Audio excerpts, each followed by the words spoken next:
Iran won the war. எஸ் எப்படின்னு பார்க்கலாம். முன்னாடி ஸ்ட்ரெய்ட் ஆஃப் ஹார்மஸ் எல்லாருக்கும் ஓப்பனாக இருந்துச்சு. இப்போது ஈரான் கிட்ட ஃபுல் கண்ட்ரோல் இருக்குது. $2 million per ship சார்ஜ் பண்ணுறாங்க. அப்படின்னா அது ரஃபா $100 billion per year.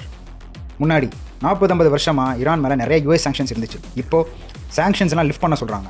முன்னாடி US டாலர் தான் குளோபல் லெவலில் ஆயில் ரேட் கண்ட்ரோல் பண்ணிட்டு இருந்தாங்க. இப்போது ஸ்ட்ரெய்ட் ஆஃப் ஹார்மஸ் ஸ்டேட்ஸ் எல்லாம் சைனீஸ் யுவானுக்கு ஷிஃப்ட் ஆயிடுச்சு. இது US டாமினன்ஸ்க்கு ஒரு பெரிய அடி. இது மாதிரி இன்னும் நிறைய லிமிட்ஸை ஈரான் ட்ரம்ப் விதிச்ச கெடில் நுழைச்சிருக்காங்க. ட்ரம்ப்பும் அதுக்கு சம்மதிச்சிருக்காரு.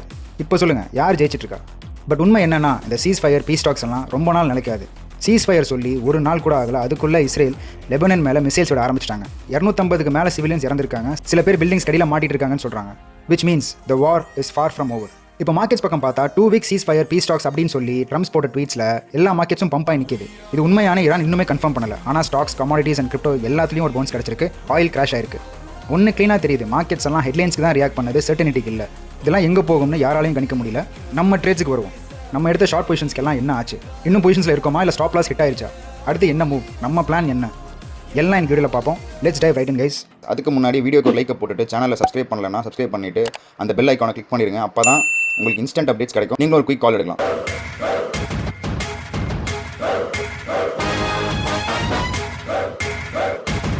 குயிக் டிஸ்க்ளைமர், இந்த வீடியோவில் எல்லா கண்டென்ட் எஜுகேஷன் பர்பஸாக தான். It's not financial advice. Crypto markets highly volatile. So அதனால் நீங்கள் ஃபுல்லாக ரிசர்ச் பண்ணிட்டு இன்வெஸ்ட் பண்ணுங்கள், ட்ரேட் பண்ணுங்கள். Treat this as educational videos. Thank you. Okay, starting off some பேண்டர் பபிள்ஸ். சீஸ் ஃபயர் அனௌன்ஸ் பண்ணதுக்கப்புறம் ஒரு சின்ன பவுன்ஸ் கிடச்சிது. அதுக்கப்புறம் பார்த்தீங்கன்னா தேர்ஸ் ஸ்மால் ரீட்ரேஸ்மெண்ட். அதனால் வந்து ப்ரைஸஸ் கொஞ்சம் ரெட்டாக இருக்குது. ஸ்டாக்ஸில் பார்த்தீங்கன்னா அந்த கிடைச்ச பம்ப் அப்படியே மெயின்டைன் ஆகிட்டு இருக்குது. ஸோ வந்து எல்லாமே க்ரீனாக இருக்குது. ஸோ இன்றைக்கான நிலவரம் இது தான். Moving on to some tweets. The Iranian regime has officially announced the closure of Strait of Hormuz, citing massive Israeli attacks inside Lebanon per AP. Well, that didn't last long. என்ன சொல்கிறாங்கன்னா, Iranian regime வந்து திரும்பியும் வந்து state of ஹார்மஸை close பண்ணுறதுக்கு ready ஆகிட்டாங்க. ஏன்னா வந்து cheese ஃபயரை மீறி லெபனனை வந்து இஸ்ரேல் அட்டாக் பண்ண ஆரம்பிச்சிருக்கு. ஸோ திஸ் இஸ் பேடுங்கிறதுனால அது வந்து திருப்பி ஹோமஸ் வந்து க்ளோஸ் பண்ண ரிட்டர்ன் பண்ணிட்டு இருக்காங்க. Some of the largest Israeli strikes in Lebanon in recent history have taken place in the last 24 hours, risking the end of US-Iranian ceasefire. இந்த லாஸ்ட் 24 ஹவர்ஸில் வந்து மேஜர் ஸ்ட்ரைக்ஸ் வந்து இஸ்ரேலி கண்டக்ட் பண்ணியிருக்காங்க Lebanon மேலே. இந்த cheese ஃபயரே hold ஆகாதுங்கிற ஸ்டேஜுக்கு இப்போ வந்திருக்கு. ஈரான் வார் அப்டேட். இப்போ இதில் என்ன சொல்கிறாங்க அப்படின்னா, இந்த லாஸ்ட் 24 ஹவர்ஸில் 100+ ஸ்ட்ரைக்ஸ் வந்து இஸ்ரேல் கண்டக்ட் பண்ணியிருக்கு ஆன் லெபனன். ஓகேங்களா? இதில் வந்து 250 people are dead. 1200 மேலே வந்து ஊண்டடாக இருக்காங்க. நிறைய பேர் வந்து பில்டிங்ஸ் அடியில் மாட்டிகிட்டு இருக்காங்க. ரெஸ்கியூ டீம்ஸ் எல்லாம் டே அண்ட் நைட் வந்து சிவிலியன்ஸை காப்பாற்றுறதுக்காக இறங்கியிருக்காங்க. அதுக்கு VP வேன்ஸ் என்ன சொல்லியிருக்காருன்னா, வந்து Israel offer to check itself in Lebanon to help ensure ongoing negotiation சக்சீடுங்கிற மாதிரி போட்டிருக்காரு. நெகோஷியேஷன் கரெக்டாக போதான் செக் பண்ணிட்டு இருக்காங்கிற மாதிரி போட்டிருக்காரு. ஸோ இந்த மாதிரி பாம்ஸ் போடுறதா இவங்க பண்ண செக்கா? So situation is really bad. இப்போதைக்கு வந்து things are not looking good. இங்கே பாருங்கள், this is brutal. Trump at 10 AM cease fire doesn't include Lebanon சொல்லியிருக்காரு. பாகிஸ்தான் உடனே 10:10க்கு United States and Iran cease fire include Lebanon. Israel and US are line to the வேர்ல்டுங்கிற மாதிரி பாகிஸ்தான் வந்து அழகாக வந்து கம்யூனிகேட் பண்ணியிருக்காங்க. நேற்று சீஸ் ஃபயர் வந்து ட்ரம்ப் அனௌன்ஸ் பண்ணும்போது பாகிஸ்தானை தான் மீடியேட்டராக வச்சு பாகிஸ்தான் மூலியமாக தான் வந்து சீஸ் ஃபயரே வந்து நெகோஷியேஷன்ஸே கண்டக்ட் பண்ணி ஈரானோட டேர்ம்ஸ் அண்ட் கண்டிஷன்ஸ்லாம் எடுத்துக்கிட்டோம். சீஸ் ஃபயரை வந்து நாங்கள் 2 weeks அமல்படுத்துறோங்கிற மாதிரி சொல்லியிருந்தாரு. பாகிஸ்தானோட பேச்சை கேட்டு அவங்க கண்டக்டே பண்ணாங்க. பட் இப்போ பாகிஸ்தானே வந்துட்டு இல்லை, யூஎஸும் இஸ்ரேலும் வந்து இப்போ போய் சொல்கிறாங்க லெபனன் வந்து பார்ட் ஆஃப் நெகோஷியேஷனில் இருக்குது, ஆனால் அவங்க ஸ்ட்ரைக் பண்ணியிருக்காங்கன்னு சொல்கிறாங்க. ஸோ இங்கே பாருங்கள், ட்ரம்ப்போடைய கேம்ஸ் எவ்வளோ லோவாக இருக்குது. பாகிஸ்தான் வந்து தம்பி ஏன்பா இப்பெல்லாம் போய் சொல்கிறா அப்படிங்கிற லெவலுக்கு வந்து கேட்குறாங்க. அப்படின்னா எந்த லெவல் பாலிடிக்ஸ் பண்ணிட்டு இருக்காங்க பாருங்கள். Pathetic. Iran has told mediators it will be limiting the number of ships crossing the Strait of Hormuz to around 12 per day and impose tolls under ceasefire per WSJ. This is a sharp reversal from last night's statements from Trump's claiming a complete opening of the Strait of Hormuz. Trump சொன்னதுக்கும் இப்போ அவங்க Iran சொல்கிறதுக்கும் complete ஆப்போசிட்டாக இருக்குது. 12 per day தான் நாங்கள் allow பண்ணுவோங்கிற மாதிரி சொல்கிறாங்க. அதுவும் வந்து வித் டோல் ஃபீஸோட ஏகப்பட்ட ஃபைன்ஸோட தான் இது வந்து ஓப்பனே பண்ணுறாங்க. Today just 4 ships have passed through the Strait of Hormuz, the fewest in a day so far. இப்போதைக்கு வந்து இருக்கிறதுலே கம்மி சீஸ் ஃபயர் அனௌன்ஸ் பண்ணதுக்கப்புறம் ஜாஸ்தியாகும்னு பார்த்தா இப்போ இருக்கிறதுலே கம்மியான ஷிப்ஸ் இன்றைக்கி தான் போயிருக்கு. So all price are back above $95 per barrel போட்டிருக்காரு. இப்போ 100 தாண்டி போயிருச்சு. இந்த ட்வீட் போடும்போது 95 இருந்திருக்க மாட்டிருக்கு. Trump warns US attacks on Iran will be bigger, better and stronger than anyone has ever seen before. இது ஃபஸ்ட்லேருந்தே இப்படி தான் அவர் மாட்டிட்டு இருக்காரு. ட்வீட் போடுறதா ஒரு பெரிய வெப்பனாக கன்சிடர் பண்ணிட்டு இருக்காரு. It was agreed a long time ago and despite all the fake rhetoric to the contrary, no nuclear weapons and Strait of Hormuz will be open and safe. இவ்வளோ சொன்னீங்க, பட் ஆனால் திருப்பி வந்து நீங்கள் டோல்ஸ் கனெக்ட் பண்ணால் பயங்கரமாக attack பண்ணுவோம். First of all நீங்கள் நெகோஷியேஷன்ஸ் இவங்க ஒழுங்காக பண்ணாங்களா? இந்த சீஸ் ஃபயருக்கான 10 point ப்ரொபோசலில் வந்து லெபனன் அட்டாக் பண்ணக்கூடாதுன்னு க்ளீனாக போட்டிருந்துமே இவங்க அட்டாக் பண்ணியிருக்காங்க. அதுக்கப்புறம் வந்து இல்லை நான் இன்னும் பெட்டராக நாங்கள் உங்களை அட்டாக் பண்ணுவோங்கிற மாதிரி US சொல்லியிருக்காங்க. அப்படின்னா இந்த சீஸ் ஃபயரையும் அவங்க மதிக்கல. ஈரானுடைய ப்ரொப்போஸ் 10 பாயிண்ட்ஸ் ப்ரொப்போஸ்லையும் அவங்க மதிக்கல. எதையுமே நீங்கள் மதிக்காமல் யூஎஸ் வந்து இப்போ ஸ்டேட் ஆஃப் ஹோமஸ் ஓப்பன் பண்ணுவீங்க, ஆனால் நீங்கள் ஓப்பன் பண்ணல, நான் இன்னும் பெட்டர் அட்டாக் பண்ணுவோன்னு சொன்னால் ஈரான் அதை பார்த்துட்டு சும்மா இருக்குன்னு நினைக்கிறீங்களா? பிட்காயின் மூவ்மெண்ட்டுக்கு ரொம்ப சம்மந்தமான ஒரு முக்கியமான ட்வீட் இது. வெரி இன்ட்ரெஸ்டிங்காக இருந்துச்சு. This is really a strange coincidence. In Feb 2022, Russia-Ukraine war started. BTC bottomed on the same day and started going up. இதுதான் அது. Start going up. After 4 weeks, Russia said it could accept Bitcoin as payment for oil and gas exports. 4 weeks அப்புறம் Russia என்ன பண்ணுது? Accept பண்ணுது. Bitcoin வந்து ஒரு mode of payment accept பண்ணுது. Markets went euphoric and BTC pump to $48,000. 2022 $40,000 வரைக்கும் போயிட்டு உடனே என்ன ஆகுது? Soon BTC peak and dump 50% in few weeks. Peak ஆகிட்டு 50% கீழே இறங்கிருக்கு. ஓகேங்களா? ஸோ இப்போ என்ன ஆகுதுன்னு பார்க்கலாம். Now let's compare this with now. In Feb 2026, the US-Iran war started இங்கே. Okay, BTC bottomed on the same day and started going up, right? After 4 weeks, Iran said it could accept BTC as toll fees. இப்போ நான் அதே மாதிரி Iran என்ன பண்ணுது? Can accept BTC as toll fees. People are getting euphoric again. Maybe this pump could sustain for a few days. அதே மாதிரி ஒரு pump கிடச்சிட்டு maybe to 75 or even to perhaps to 80 also சொல்ல முடியாது. And it might start falling to 40 to 50% fall உறுதிங்கிற மாதிரி அவர் சொல்கிறாரு. After that BTC will dump to new lows. புது லோஸ்க்கு வந்து BTC இறங்க போகுதுன்னு சொல்லியிருக்காரு. நம்ம இறங்க போகுதுங்கிறது ரொம்ப நாளாக சொல்லிட்டு இருக்கோம். பட் அதுக்கு முன்னாடி கிடைக்கிற சின்ன பம்ப்ஸ் தான் இதெல்லாம். Let's wait and watch case. Liquidation heat map பார்த்தோம்னா நமக்கு நேற்று கிடைச்ச இந்த மூவில் மொத்த லிக்விடேஷனுமே மேலே வைப் அவுட் பண்ணியாச்சு. ஏகப்பட்ட லிக்விடேஷன்ஸ் ஆயிடுச்சு. 400 to 500 மில்லியன் ஷார்ட்ஸ்லேயே லிக்விட் இருக்குன்னு நினைக்கிறேன். இப்போ வந்து பார்த்தீங்கன்னா ப்ரைஸஸ் இங்கே இருக்குது. இப்போ வந்து பார்த்தீங்கன்னா லிக்விடேஷன் கிளஸ்டர் மோஸ்ட்லி இங்கே இருக்குது. பட் அதுக்கு முன்னாடி இந்த இடத்துல அரௌண்ட் திஸ் ஏரியாவில் வந்து 73 to 75 $73,500 வந்து ஒரு 40 மில்லியன் 20 மில்லியன் 30 மில்லியன் இந்த மாதிரி ஒரு $100 million close to $100 million liquidations இருக்குது. ஸோ ப்ரைஸஸ் கீழே வரதுக்கு முன்னாடி இந்த இடத்த வந்து ஒரு விசிட் பண்ணிவிட்டு இந்த லிக்விடேஷன்ஸ் கொஞ்சம் வைப் அவுட் பண்ணிவிட்டு அதுக்கப்புறம் இறங்குறதுக்கான வேலையை ஸ்டார்ட் பண்ணலாம். திஸ் கேன் ஹேப்பன் ஒரு வீக்கில் அது நடக்கிற சான்சஸ் இருக்குது. But let's wait and watch. Coming to the charts. So இங்கே பாருங்கள், BTC இந்த சேனலுக்குள்ளே திருப்பி ப்ரைஸ் என்டர் ஆயிடுச்சு.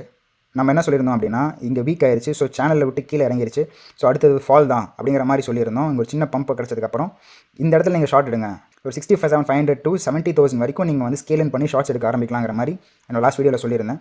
பட் அன்எக்ஸ்பெக்டடாக நடந்த அந்த சீஸ் ஃபயர்னால ப்ரைஸஸ் வந்து சடன் ஸ்பைக் ஆகி அரௌண்ட் 72,500 வரைக்கும் ப்ரைஸஸ் புஷ் ஆயிருக்கு.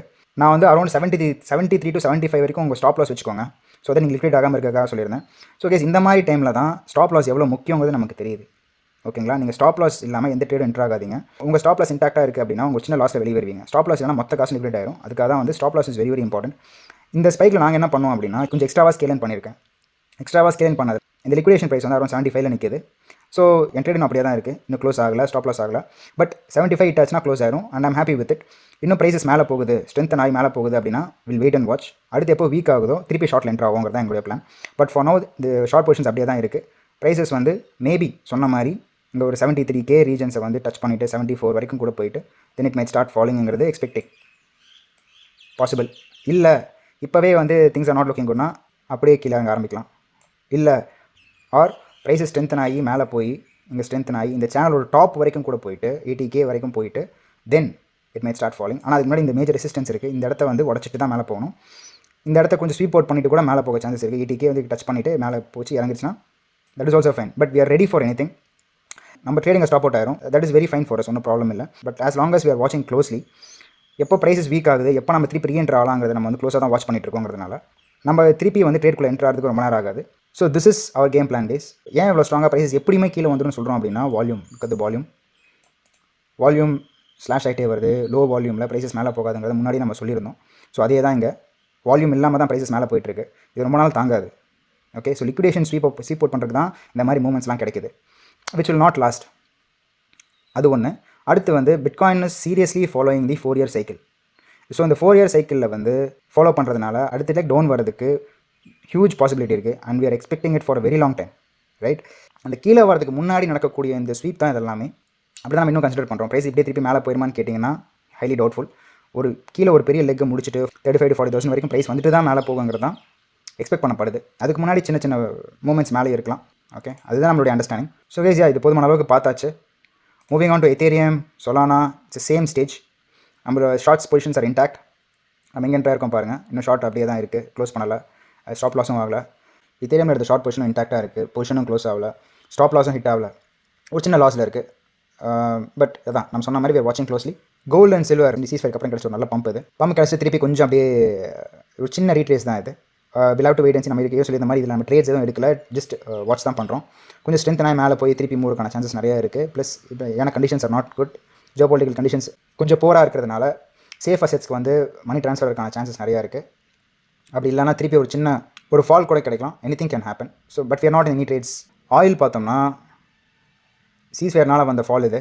பட் அது ஒரு சீஸ்ஃபயரே இல்லை, யூஎஸ் கொண்டு யாருமே அதை மதிக்கலைங்கிறதுனால திருப்பி ப்ரைஸஸ் மேலே மூவ் ஆக ஆரம்பிச்சிருக்கு. எவ்வளோ தூரம் கீழே வந்து $92.25 per barrel இருந்து திருப்பி இப்போ $100 வந்துருச்சு. ட்ரேட் ஆஃப் ஹார்மஸ் இன்னுமே ஈரான் கொஞ்சம் லாக் பண்ணி தான் வச்சிருக்காங்க, டைட்டன் பண்ணி தான் வச்சிருக்காங்க. ஹை ஃபீஸ் அண்ட் டோல்ஸ் வந்து அப்ளை பண்ணுறாங்கும்போது ப்ரைஸ் அவ்வளோ சீக்கிரம் இறங்குற மாதிரி தெரில. ப்ளஸ் கண்டிஷன்ஸ் இன்னும் போராக இருக்குது. இன்னும் சீஸ்ஃபயர் வந்து ப்ராப்பராக யாரும் ஃபாலோ பண்ணுறதில்ல, பாம்ஸ் அங்கே விழுந்துட்டு தான் இருக்குது. இதுக்கு ஒரு ப்ராப்பரான தீர்வு கிடைக்கிற வரைக்கும் இன்னும் டென்ஷன்ஸ் ஹையாக தான் இருக்குது. Will have to wait and watch. US stock market ஒரு நல்ல பவுன்ஸ் கொடுத்துருக்கு சீஸ்ஃபயருக்கு அப்புறம். அது இன்னும் பெருசாக இறங்கலை, ஸ்ட்ராங்காக தான் நிற்குது. பட் இது வந்து சஸ்டைனபிளாங்கிறது வந்து கமிங் டேஸ் வில் டெல். இந்த வார் நியூஸ் பொறுத்து, இந்த ஜியோ பொலிட்டிக்கல் இஷ்யூஸ் பொறுத்து, நம்ம ஏற்கனவே வந்து ஒரு நல்ல கிராஷ் காத்துட்ருக்குன்னு சொல்லியிருந்தோம். It can come till here, இன்னும் கூட கீழே வரக்கான சான்ஸ் இருக்குன்னு சொல்லியிருந்தோம். அந்த பாசிபிலிட்டி இன்னுமே இருக்குது. இந்த டீலிங்ஸ் நல்லா போகல, டேர்ம்ஸ் இன்னும் ப்ராப்பராக இல்லை அப்படின்னா இது குயிக்காக ஃபாலோ ஆக ஆரம்பிச்சிடும். But anything let's wait and watch. எதுவுமே நம்ம முடிவுக்கு வர போகிறதில்ல, நம்ம ஜஸ்ட் வந்து நம்மளுடைய கணிப்பை நம்ம ஷேர் பண்ணுறோம். So trading is all about probability case. Mostly இது நடக்கலாம். ஸோ எதுக்கு வந்து 70 to 80% சான்சஸ் இருக்கோ அந்த சைடில் நம்ம ட்ரேட் எடுக்கிறோம். என்ன பொறுத்த வரைக்கும் அந்த US stock market still cat on the wall தான். வரும் நாட்களில் இது என்ன மாதிரி ப்ரைஸ் மூவ்மெண்ட்ஸ் கொடுக்குங்கிறத நம்ம வெயிட் பண்ணி பார்ப்போம். That's it for today guys. Stay sharp, stay patient. அடுத்து இன்னொரு சிறப்பான வீடியோவில் உங்களை சந்திக்கிறேன். Take care.